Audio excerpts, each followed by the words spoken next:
Bonjour, je te retrouve encore avec beaucoup de bonheur afin d'exalter notre Père, notre Dieu, qui fait tant de bonnes choses pour ses enfants. Aujourd'hui, nous verrons, tous deux ils étaient comment? C'est ce que tu découvriras à travers l'étude du jour. Juste avant, prions. Notre Seigneur et notre Dieu, nous voici tes enfants, humblement, devant toi pour te louer, te bénir, te psalmodier et te recevoir dans nos vies. Merci d'avoir veillé sur nous jusqu'à ce moment précis.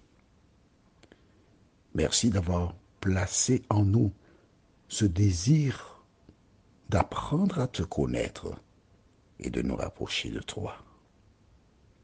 Merci Seigneur pour tes bienfaits, ta sollicitude. Alors que nous ouvrons maintenant le Saint-Livre, que le Saint-Esprit nous précède et nous dirige dans toute la vérité. Cette grâce, nous te la réclamons, non pas parce que nous en sommes dignes, non, non Seigneur, nous ne sommes pas dignes, mais c'est au nom du puissant Sauveur Jésus de Nazareth et pour ta gloire éternelle. Amen. Prenons nos Bibles au livre de Luc, chapitre 1er. Et nous lisons les versets 5 et 6. Luc 1, 5 et 6 déclare: Du temps d'Hérode, roi de Judée, il y avait un sacrificateur nommé Zacharie, de la classe d'Abia. Sa femme était d'entre les filles d'Aaron et s'appelait Élisabeth. Tous deux étaient justes devant Dieu, observant d'une manière irréprochable tous les commandements et toutes les ordonnances du Seigneur. Waouh! Jésus n'est pas encore né, mais l'auteur Matthieu donne la description de personnes qui sont justes. Et que découvres-tu? Que ces personnes faisaient quoi?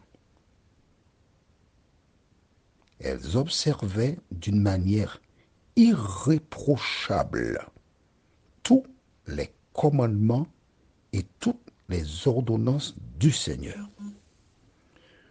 Cela nous laisse croire de manière formelle qu'une personne qui est juste avant la venue de Jésus avait un style de vie.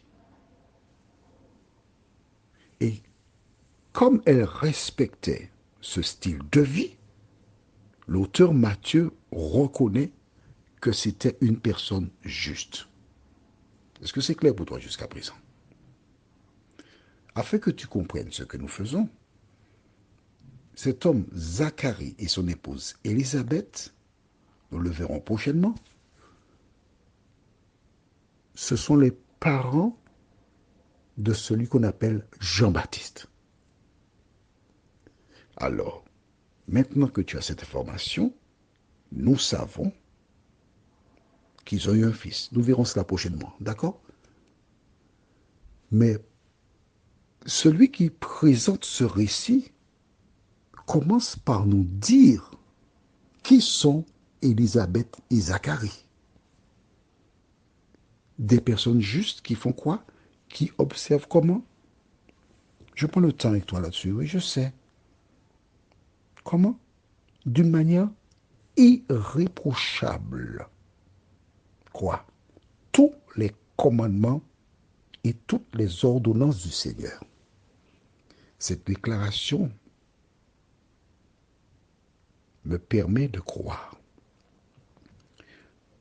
que Dieu a sélectionné ces personnes parce qu'elles étaient justes parce qu'elle observait de manière rigoureuse tous les commandements et les ordonnances de Dieu. La question que je te pose est toute simple. Dieu peut-il changer? Tu as la réponse. D'accord. Pourquoi ces deux personnes observaient-elles la loi de Dieu strictement? Quand on dit strictement, c'est simplement elles obéissaient à la lettre. Exemple, je connais beaucoup de personnes, alors beaucoup de dames en priorité, hein, qui n'ont jamais eu de contravention de leur vie.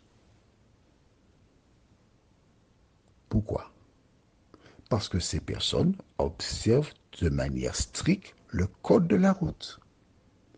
Lorsqu'elles s'asseyent derrière le volant, elles sont concentrées sur ce qui se passe autour d'elles, sur les panneaux. Elles ne regardent pas leur portable. Elles respectent scrupuleusement le code de la route. Dieu a donné aussi un code de la route pour la vie de chaque personne. Je ne te dirai pas, un jour, j'ai vu un accident qui m'a amusé. C'est une dame. La dame conduisait, il y avait un petit embouteillage. Et pendant le petit embouteillage, elle a pris son peine et puis elle se regarde dans le miroir et est en train de se coiffer. Et la voiture a glissé. Elle ne s'est pas rendue compte. Elle a entendu boum et est tombée sur la voiture qui la précédait. Pas toutes les femmes font ça. Il y a certaines qui sont, oui. Mais généralement, les femmes font moins d'accidents que les hommes. Ça c'est démontré. Bon, c'était une petite parenthèse. Pourquoi je dis ça? Parce que j'ai deux cousines qui habitent en Zarlé sur la Martinique. Et elles me surveillent à la loupe. Et dès que je dis quelque chose sur les femmes, elles me disent, oui, tu as dit ça. Mais après, l'autre dit, oui, mais il a dit ça aussi. C'est intéressant quand on se rencontre. Alors, je te disais donc, ces personnes observaient. Pourquoi? Allons au livre de Ésaïe, chapitre 48. Parce qu'il faut comprendre le pourquoi du comment. Et nous lisons à partir du verset 16. Approchez-vous de moi et écoutez. Dès le commencement, je n'ai point parlé en cachette. Dès l'origine de ces choses, j'ai été là. Et maintenant, le Seigneur l'Éternel m'a envoyé avec son esprit.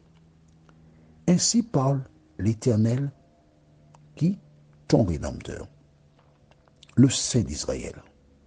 Moi, l'Éternel, ton Dieu, je t'instruis pour ton bien. Je te conduis dans la voie que tu dois suivre. Oh, si tu étais attentif à mes commandements, ton bien-être serait comme un fleuve et ton bonheur comme les flots de la mer. Ta postérité serait comme le sable et les fruits de tes entrailles comme les grains de sable. Ton nom ne serait point effacé, anéanti devant moi. C'est bon? Zacharie était un prêtre. Et le prêtre connaît la parole. Tu comprends pourquoi je te dis d'aller lire la Bible? Et il s'appuyait sur cela. Il n'a pas d'enfant. Pourtant, Dieu a dit, là, ta postérité, elle sera comme le sable. Zacharie pouvait, à un moment donné, s'arrêter et dire, bon Seigneur, j'ai lu ça. Je n'ai pas vu. Je laisse ça tomber. Je te laisse tomber parce que je ne peux pas te faire confiance. Non. Il n'a pas vu. Mais il continuait de compter sur l'Éternel désormais. Très important. Il n'avait pas peur. Parce qu'il obéissait à la parole de Dieu. Qu'en est-il de toi? Prions. Notre Seigneur et notre Dieu, merci pour la parole. Merci parce que lorsque nous lisons que ces personnes, Zacharie, son épouse Élisabeth, observaient de manière stricte la loi et les ordonnances, nous pouvons nous poser des questions. Mais nous savons maintenant pourquoi ils observaient la loi et les ordonnances. Seigneur, alors que nous continuerons à étudier la parole, merci de nous remplir de ta paix. Au nom de Jésus, pour ta gloire éternelle. Amen. Je te souhaite une bonne journée et n'oublie pas, l'Éternel a toujours un projet pour toi. À demain, si Dieu te prête vie.